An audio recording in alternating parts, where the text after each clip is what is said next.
उस घटना के दूसरे दिन एक पत्रकार नवादा पहुंचता है, मनीष कश्यप, और उसके साथ जो बदसलूकी की जाती है, आखिर क्या वजह रहा होगा? ऐसा तो नहीं कि पत्रकार ही है ना, कोई आतंकवादी या कोई चोर या कोई गुंडा तो नहीं था। आखिर उसके साथ जो नवादा में लोग व्यवहार किए हैं, क्या वो व्यवहार सराहनीय है और ऐसा क्यों किए हैं?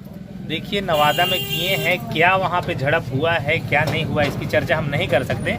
हमारी ही बातें मनीष कश्यप से हुई थी तो उन्होंने कहा कि ऐसी ऐसी बात थी, रात का समय है, अब लाइट तो हमारे पास भी यहाँ पर देखिए 10 जल रहा है ना, तो हो सकता है उपद्रवी 2 लड़के होंगे वैसे, लेकिन वहाँ पर भी हम लोग जाएंगे और क्यों लोग किया, किस लिए किया, और स्पॉट पे भी जाएंगे जहाँ पे मज़ार पे जाकर ये लोग आत्मदाह किया है, पूरे लोग हत्या किया है, वहाँ पर भी हम लोग जाएंगे।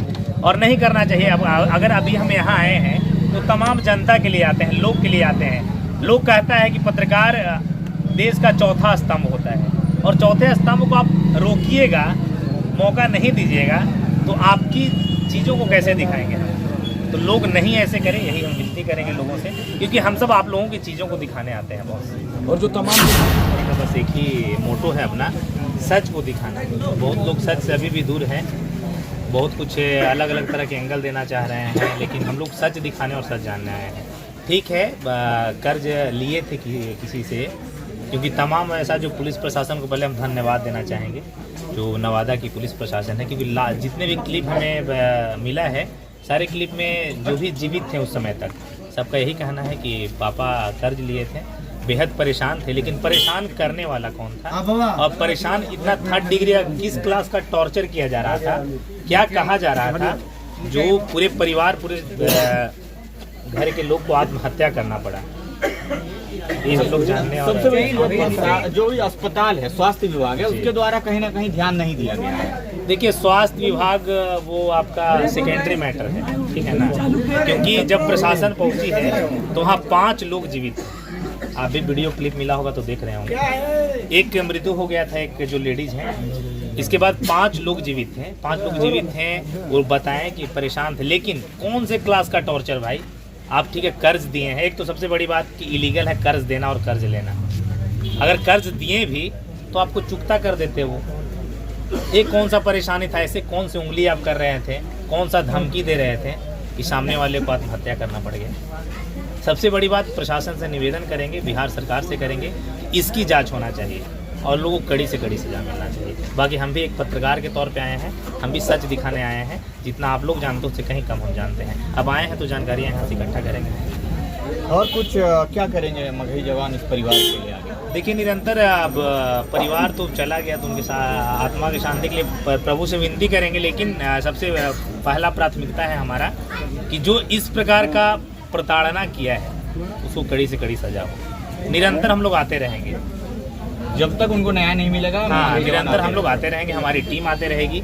हमारे रुद्रा भाई यहीं के हैं, और सूचना मिला, जानकारी मिला यहाँ से लोगों को कि दिन रात बेचारे एक रह के शुरू से अंत तक ये रहे हैं साथ, तो हमारी टीम आते रहेगी। जो भी 3rd डिग्री क्लास का भी जो टॉर्चर होता है ना, तो प्रशासन के लोग करते हैं सामने में फेस टू फेस, लेकिन टेलीफोनिकली हो या कभी फिजिकली फेस टू फेस मिल के हो, या कहीं हो सकता है उस प्रकार की धमकियाँ देते होंगे। ऐसा शायद पहली दफ़ा हुआ है, या कुछ दिन पहले भी अभी हुआ था, सॉरी अभी एक जो सारे लोग झूल चुके थे समस्तीपुर में। लेकिन इस प्रकार कौन सा टॉर्चर कर रहा था भाई?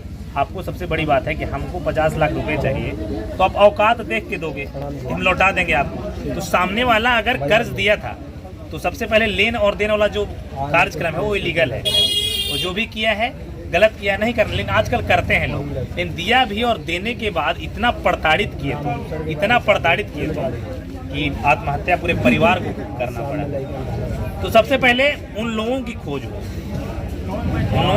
सरकार या गवर्नमेंट प्रशासन जो भी है वहाँ तक पहुँच के उन लोगों से पहले जांच पड़ताल करे कि कौन सा ऐसा तुम टॉर्चर करते थे भाई, कौन सा धमकियाँ देते थे, इस प्रकार की घटना हुई है। देखिए, जब एक व्यक्ति की जान जाती है ना गांव में, तो आप लोग देखते होंगे, हम लोग गांव में देखते हैं कि एक व्यक्ति की जान जाती है और लगभग 100-200 लोग पहुंचते हैं। रुद्रा भाई जो आपके साथ खड़ा है, उस दिन हम इनको देखे थे उस समय स्पॉट पे कि मात्र 10 लोग पहुंचे थे और 6 व्यक्ति का जान चल गया है। क्या लोगों के अंदर इंसानियत और लोगों का जमीर मर चुका है क्या? देखिए, अगर जमीर नहीं मरा हुआ होता आज के ज़माने में तो सीधी सी बात है, एक घर से 6 परिवार निकला है और आधी रात का समय तो होगा नहीं। आधी रात का भी अगर समय होगा 10-11 बजे तक आजकल के लड़के युवा बाहर रहते हैं, है ना। तो लोग देखे होंगे, रोकना चाहिए था। सुनने में आ रहा है कि जिस जगह पे लोग गए थे वहाँ पे एक लोग भी मौजूद था। वो मजार था और वहाँ पे एक लोग मौजूद हाँ, थे। अगर चाहते तो वो भी मना करते, हल्ला करने पे एक पहुँचता तो फिर 1000 पहुँचता। जैसे लोगों को आज एक जानकारियाँ मिली तो 1000 मिला। सुनने में भी आ रहा है कि एक दिन बाद जानकारी मिला लोगों को, 24 घंटा तक हमें भी पता नहीं था। लेकिन सारी चीज़ों को नज़रअंदाज करके पहले हम किसी चीज़ का बयान नहीं देंगे जब तक हम इनसे बात नहीं करेंगे। उनके परिवार वाले हैं, उनके गांव वाले। अच्छा देखिए, सारे लोग हम देख रहे हैं, बहुत सारे लोग सहरसा से आए हुए हैं, बहुत सारे लोग मधेपुरा, पूर्णिया, तमाम जगहों से चल कर आ रहे हैं और जो हमारे वोट से चुनाव जीत कर जाते हैं उनको मिलने का टाइम नहीं है। हाँ, ये आपने सही पूछा। वो जो होता है ना, समुदाय देखकर, है ना, समुदाय देखकर नेता लोग आएंगे। जहाँ उनका वोट बैंक नहीं है, अब तक कोई आया नहीं है। हो सकता है कि उनका समुदाय नजर नहीं आ रहा होगा, अरे हटाओ ना, मेरे समुदाय का तो नहीं है। वोट बैंकिंग ही क्षेत्र में नजर नहीं आ रहा होगा। तो इस क्षेत्र के लोगों को समझना है कि किस प्रकार के आप नेता चुनते हैं और किस प्रकार के लोग चुनते हैं। बहुत शर्म की बात है कि नेताओं के घर अगर ऐसे हो ना तो पूरा हिंदुस्तान में आग लग जाएगा। लेकिन एक आम नागरिक के घर में हुआ है, एक आम आदमी के घर में हुआ है, जो बेचारा सुबह कमाता था, रात को खाता था। यही थे ना, व्यवसाय वाले लोग थे। नेता लोग सोए हुए हैं, उनको तो पता नहीं किस प्रकार से विकास करना है बिहार का, वही जानते हैं, वही जान रहे होंगे। उस घटना के दूसरे दिन एक पत्रकार नवादा पहुंचता है, मनीष कश्यप, और उसके साथ जो बदसलूकी की जाती है, आखिर क्या वजह रहा होगा? वैसा तो नहीं कि पत्रकार ही है ना, कोई आतंकवादी या कोई चोर या कोई गुंडा तो नहीं था। आखिर उसके साथ जो नवादा में लोग व्यवहार किए हैं, क्या वो व्यवहार सराहनीय है और ऐसा क्यों किए हैं? देखिए, नवादा में किए हैं क्या, वहाँ पे झड़प हुआ है क्या नहीं हुआ, इसकी चर्चा हम नहीं कर सकते। हमारी बातें मनीष कश्यप से हुई थी तो उन्होंने कहा कि ऐसी ऐसी बात थी, रात का समय है, अब लाइट तो हमारे पास भी यहाँ पर देखिए 10 जल रहा है ना। तो हो सकता है उपद्रवी 2 लड़के होंगे वैसे, लेकिन वहाँ पर भी हम लोग जाएंगे और क्यों लोग किया, किस लिए किया, और स्पॉट पे भी जाएंगे जहाँ पे मज़ार पे जाकर ये लोग आत्मदाह किया है, पूरे लोग हत्या किया है, वहाँ पर भी हम लोग जाएंगे।